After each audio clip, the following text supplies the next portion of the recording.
The year was 2010.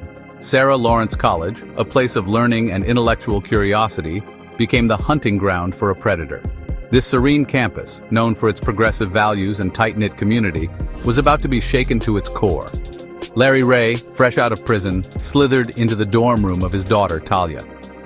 He was a man with a past shrouded in mystery and controversy, but to the students he presented himself as a reformed individual. He wore the mask of a doting father, a protector. His demeanor was warm, his intentions seemingly pure. But beneath the surface lurked a sinister intent, a plan to ensnare vulnerable young minds. His eyes, though kind, hid a calculating mind always at work. Ray, a master manipulator, began innocently. He integrated himself into the students' lives with ease, his charm disarming their suspicions.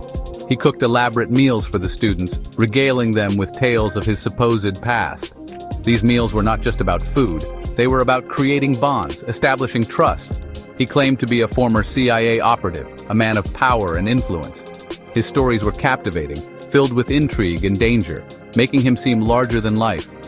The students, hungry for connection and guidance, leaned in, unaware they were being drawn into a web of deceit. They saw him as a mentor, someone who could provide the wisdom they sought. As weeks morphed into months, Ray's influence grew. He became a fixture in their lives, a constant presence that was both comforting and controlling. He insinuated himself into their lives, offering unsolicited advice, prying into their vulnerabilities. His questions were probing, his interest in their personal lives intense. His charisma was a potent drug, intoxicating and disarming. The students found themselves drawn to him, unable to see the danger that lay ahead. The students, once bright and independent, began to see Ray as a guru, a father figure. They hung on his every word, their own identities slowly eroding. What they didn't know was that they were becoming prisoners in their own home. The dorm, once a place of freedom and growth, was now a cage, with Ray holding the key. The line between mentorship and manipulation blurred quickly, as Ray's influence over the students grew insidiously. Ray initiated late-night therapy sessions, demanding confessions of their deepest fears and insecurities. These sessions, held in the dead of night, created an atmosphere of vulnerability and dependence. He preyed on their doubts, twisting their words, planting seeds of self-loathing. Every whispered confession became a tool for Ray to manipulate and control. These sessions, cloaked in a veneer of self-improvement, were nothing more than tools of control. Under the guise of helping them grow, Ray was systematically breaking them down. Students, once brimming with confidence, began to question their sanity. The constant barrage of psychological manipulation left them doubting their own perceptions. Ray convinced them they were broken, damaged. He made them believe that only he could fix them, further entrenching his control. He isolated them from their families, whispering that their loved ones were holding them back. This isolation deepened their reliance on him. Their world shrunk, their support system crumbling, leaving only Ray as their anchor. The once vibrant connections they had were now severed. He instilled a culture of fear, claiming to have powerful enemies who wanted to silence him. This fear was a constant presence, keeping the students in a state of anxiety. He spun elaborate tales of government conspiracies, convincing the students that their lives were in danger. These stories made them feel trapped and dependent on Ray for protection. Their fear, expertly cultivated, became his weapon, silencing any flicker of dissent. The students, now gripped by paranoia, were unable to see the truth of their situation. With each passing day, the abuse escalated. Sleep deprivation became the norm, their exhaustion feeding their vulnerability. Ray demanded absolute obedience. Any deviation met with verbal tirades and threats of violence. He controlled their every move, their thoughts, their very beings. He turned the students against each other, pitting them in a competition for his approval. Friendships fractured, replaced by suspicion and paranoia. The once vibrant dorm room transformed into a suffocating prison of silence and fear. One of his most horrifying acts of manipulation targeted Claudia, a young woman desperate to please him. Ray, with no medical training, diagnosed her with schizophrenia, a diagnosis that served his twisted purpose.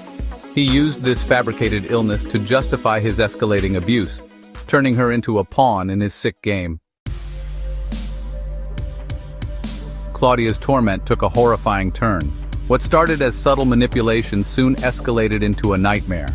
Ray, fueled by greed and a perverse sense of control, forced her into prostitution.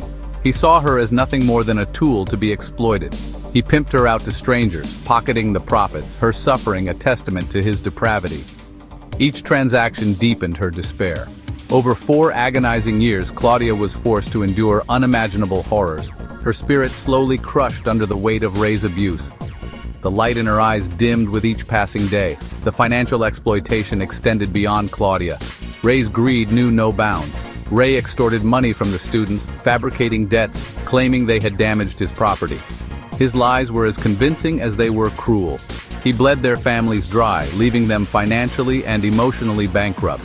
The stress fractured relationships and shattered dreams. Santos, another student ensnared in Ray's web, watched in horror as his family lost everything. The weight of their suffering was unbearable. Ray squeezed over $200,000 from them, draining their savings, forcing them to sell their home. Their lives were upended. The weight of his family's suffering fueled Santos's despair, his life spiraling further into Ray's abyss. The future seemed bleak, with no escape in sight. The psychological torture inflicted by Ray left an indelible mark on his victims. Their minds, once vibrant and hopeful, were scarred by trauma and abuse. They struggled to differentiate reality from the twisted world Ray had created. Multiple suicide attempts served as a chilling testament to the depth of their despair. Isabella, Yalitza, Claudia, each driven to the brink, desperate to escape the suffocating grip of Ray's control. Their stories, heartbreaking in their similarity, painted a grim picture of the psychological wreckage left in his wake. Even after escaping Ray's clutches, the road to healing was long and arduous. Victims grappled with PTSD, anxiety, and depression. The world outside the cult felt foreign, their sense of self shattered, their trust in others irrevocably broken. For years, Ray operated under a cloak of secrecy, his true nature hidden from the outside world. Then, in 2019, a crack appeared in his carefully constructed facade. The New York Magazine published an exposé exposing Ray's crimes to the world. The article sent shockwaves through Sarah Lawrence College and beyond. The FBI launched an investigation, piecing together the horrific puzzle of Ray's abuse. Victims, emboldened by the exposure, began to share their stories, their voices trembling with a mixture of fear and relief. The walls were closing in on Ray. His mask of normalcy slipped, revealing the monster beneath. He lashed out, threatening his victims, attempting to silence them. But it was too late. The world was watching, and justice was coming for him. In 2022, Larry Ray faced a jury of his peers. The evidence was overwhelming, the testimonies of his victims chillingly similar. After a trial that laid bare the depths of his depravity, Ray was found guilty on 15 counts, including sex trafficking, extortion, and conspiracy. The judge, in his sentencing remarks, called Ray an evil genius who preyed on the vulnerable. He sentenced him to 60 years in prison, a sentence that ensured Ray would spend the rest of his days behind bars. While the verdict brought a sense of closure, it couldn't erase the pain inflicted. The victims, forever marked by Ray's abuse, continued their long journey toward healing. The scars, both visible and invisible, served as a constant reminder of the darkness they had endured. The Sarah Lawrence sex cult case stands as a chilling reminder of the insidious nature of manipulation. It highlights the vulnerability of young minds, particularly in isolating and stressful environments. Ray's ability to infiltrate a prestigious college to ensnare intelligent and independent individuals serves as a stark warning. The case also underscores the importance of education and awareness. By understanding the tactics of manipulators, by recognizing the red flags, we can protect ourselves and others from falling prey to such predators. The legacy of Larry Ray is one of pain and suffering, but it is also a story of resilience, of the power of speaking out, of the importance of seeking justice. It is a reminder that even in the darkest of times, hope can emerge and healing is possible, one step at a time.